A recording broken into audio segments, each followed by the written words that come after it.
Sorry po. Pagdating mo namin kasi dun sa bahay ni Aling Tadel, meron ng mga nakamaskarang lalaki. Hawak po si Jenny.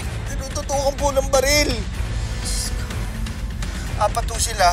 Pero hindi ho kami pwede magkamali eh. Yung isa ho sa kanila, si Rigor. Diyos ko.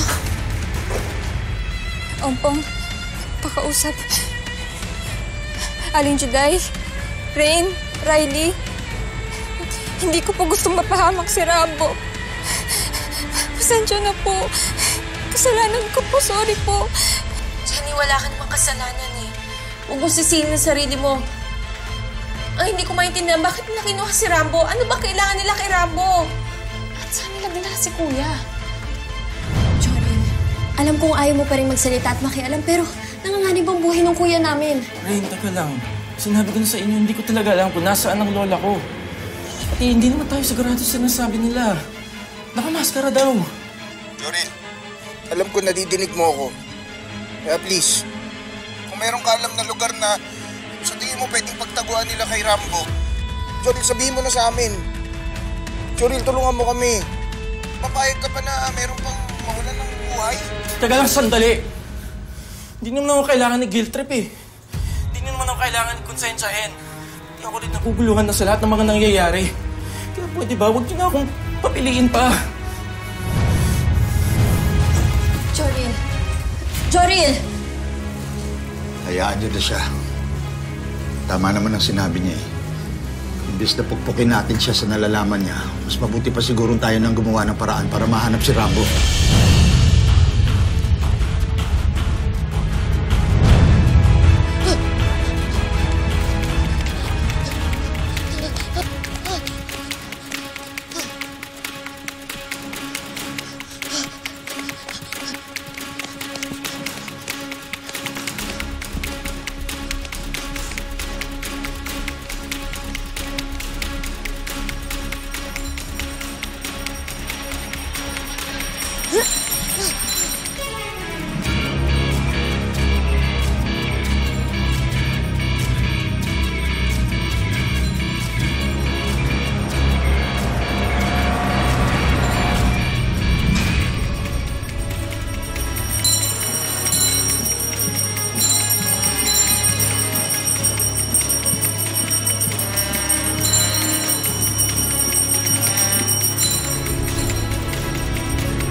Boss, may mga prosesyon.